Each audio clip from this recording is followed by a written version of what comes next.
Bonsoir mes chers compatriotes, je m'appelle Ngwainga. Alors, je viens de rentrer du boulot et pendant que je conduisais, je reçois des messages, des textes. Hein. Certains se lamentent, d'autres se moquent de Jean de Dieu Moukani Ouangou. Et j'ai décidé de faire ce petit live pour essayer de situer le contexte et dire avant tout que moi je le soutiens à 100%. S'il accepte d'entrer dans le gouvernement, je le soutiens à 100% s'il refuse d'entrer dans le gouvernement. La première chose à dire, c'est que il faut reconnaître que la diaspora gabonaise, aujourd'hui, c'est une diaspora qui est riche en paroles, mais très pauvre en actions concrètes. Moi, j'ai rencontré Moukani Ouangou 3 fois, ici à Washington. OK? Je sais où il vivait, où il logeait, le temps qu'il était ici. Je sais avec qui, je connais les officiels qu'il a rencontrés ici. Et j'ai à peu près la teneur des conversations qu'ils ont eues, même si je n'étais pas dans la salle. OK?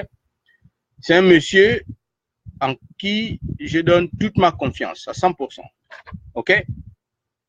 J'ai 3 questions à vous poser, vous les ultra-puristes. La première question, c'est de quel droit nous on demande à ce monsieur de sacrifier sa vie? De quel droit?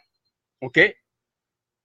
Moukani Ouangou a fait la prison. Il y a encore les photos sur Facebook. Si vous regardez bien, vous allez voir les photos de ce monsieur à l'hôpital avec des bosses complètement émochées. OK? C'était pas la comédie, il est sincère. De quel droit nous nous permettons de lui demander de sacrifier sa vie alors que nous, on n'est pas prêt à faire le même sacrifice? Moi, j'habite ici à Washington, je suis là dans mon jardin. Ce soir, je peux insulter Donald Trump comme je veux, personne ne va cogner à ma porte ici pour me raconter des bêtises. OK? Moukani Ouangou vit au Gabon. Moukani Ouangou vit au Gabon. Il n'y a pas un secteur privé qui offre des opportunités d'emploi. Pour quelqu'un de son calibre, la seule option qui reste, c'est occuper de hautes fonctions publiques. OK? Deuxième question. Et c'est lié à la première question. De quel droit on se permet de lui demander de sacrifier sa vie? Deuxièmement, c'est on ne peut pas vouloir une chose et son contraire.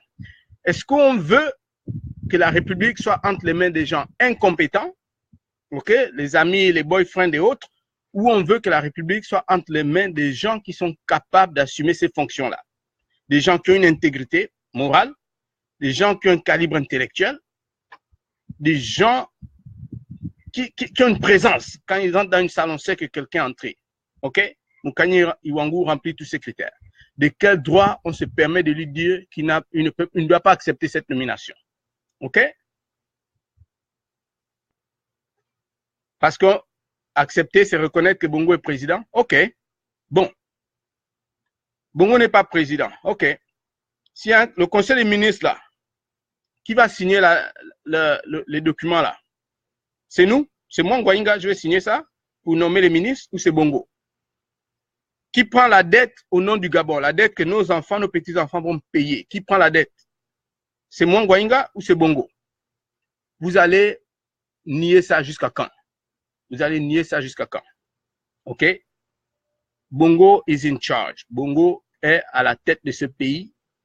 Et j'ai dit, s'il y a quelqu'un qui est compétent, cette personne n'a pas besoin de se sacrifier. Il est compétent, on lui propose ces fonctions-là qu'il accepte. C'est la deuxième fois qu'on lui offre ça. La première fois, il a refusé. Et je dois vous avouer que moi, j'étais choqué la première fois. Ça me faisait mal au cœur s'il avait accepté.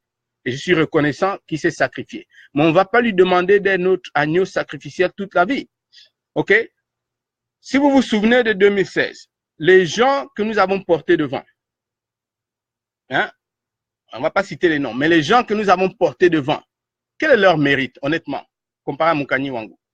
C'est quoi? C'est les gens qui ont fait le système, c'est les gens qui se sont fait plein les poches, OK? Et c'est ça leur seul mérite. Leur fibre morale, elle est très douteuse, OK? Même la volonté de combattre n'est pas là, OK? Ce monsieur, il remplit tous ces critères-là. Et j'ai dit, si on lui offre, c'est à son âme et conscience qu'il doit décider. Et s'il décide de devenir ministre, je le soutiens. S'il décide de refuser, je le soutiens. Troisième question. Nous, la diaspora, combien parmi nous sont prêts à sortir les reçus qu'on a envoyés en Western Union à Mukani Wangou?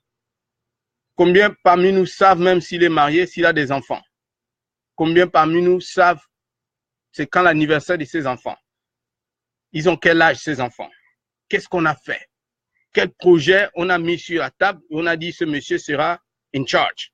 Mais c'est nous qui allons sponsoriser ça. On a fait quoi? C'est facile, hein? Je suis ici à Washington, comme j'ai dit tout à l'heure, je rentre du boulot là, je ne vais même pas enlever les habits. OK? Je peux pontificate, je peux raconter, je peux bavarder matin, midi et soir. OK? Sans conséquence. Ceux qui sont au Trocadéro, ils font leurs histoires là-bas. Sans conséquence, ils rentrent chez eux. OK? Celui qui est à Chicago, il fait de même. À Los Angeles, il fait de même. Mukani Wangou, il vit au Gabon. OK? Un monsieur de son calibre, qui a l'intégrité morale, qui a la vigueur intellectuelle. OK? Dites-moi pourquoi lui doit se sacrifier alors que nous, là, on ne fait pas le sacrifice. Qu'est-ce qui m'empêche, moi, aujourd'hui, d'aller au Gabon? La peur, non? On a peur d'aller en tôle, comme Nzibi en prison. On a peur d'aller en prison, comme Landry Amian. OK? Mais pourquoi nous, on n'ose pas, mais on demande à Mukani Wangou de faire ce sacrifice-là? Dites-moi. Quel est ce degré d'hypocrisie-là? Quel est ce degré d'hypocrisie? Et je dis, si le monsieur, il va entrer au gouvernement, qu'il entre, en ce qui me concerne, je préfère que quelqu'un de compétent soit chargé des dossiers de la République, qu'on remette ça entre les mains des gens qu'on connaît là, les boyfriends, les copains, les cousins et autres. OK? Bon. Si Mukani Wangou refuse, je mets à défi la diaspora, moi-même compris, qu'on crée un fonds de solidarité pour lui verser un salaire digne de son rang. Si vous n'êtes pas à la hauteur de ce challenge-là, laissez-le prendre ce boulot-là. Laissez-le prendre ce boulot. La République, la relève, ne se prépare pas sur le banc de touche. OK?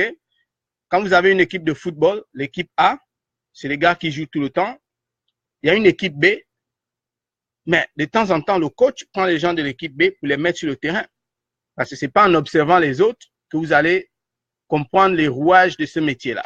OK? Et j'ai dit, Mukani Wangou a déjà payé le prix qu'il devait payer pour ce pays-là. Et on ne va pas en faire l'agneau sacrificiel alors que nous-mêmes, on n'est pas prêts à payer ce sacrifice-là. OK? Combien parmi nous sont prêts à lui verser un salaire? Nous en avons la capacité, hein? Nous avons la capacité. Vous prenez 1000 Gabonais de la diaspora, même moins que ça.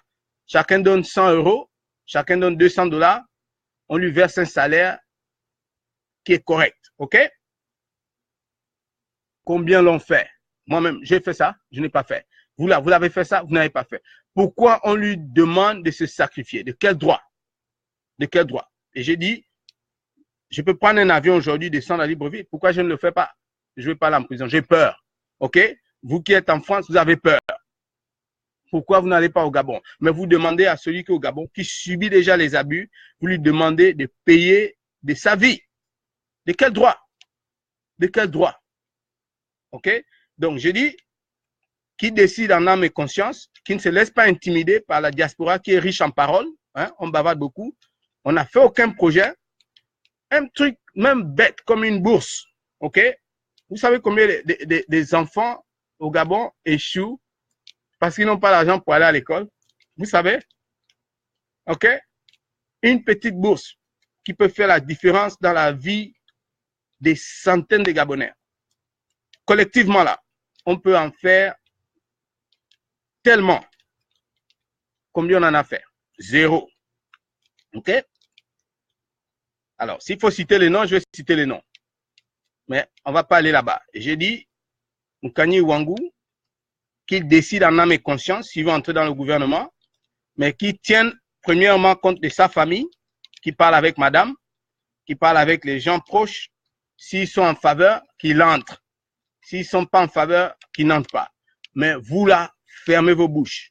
Fermez vos bouches parce que vous ne pouvez pas lui demander de faire le sacrifice que vous-même, vous n'êtes pas prêt à faire. Voilà. Comment on prend le pouvoir au Gabon? On prend le pouvoir d'un pays par les élections. par la mort de celui qui est en charge ou par la force. On a gagné les élections, Bongo dit qu'il est là. Bongo est jeune, il ne meurt pas. Et nous, là, on ne s'est pas organisé pour l'enlever par la force. Pourquoi vous voulez que Moukani et les autres se sacrifient? Hein? Bon, j'arrête, il pleut.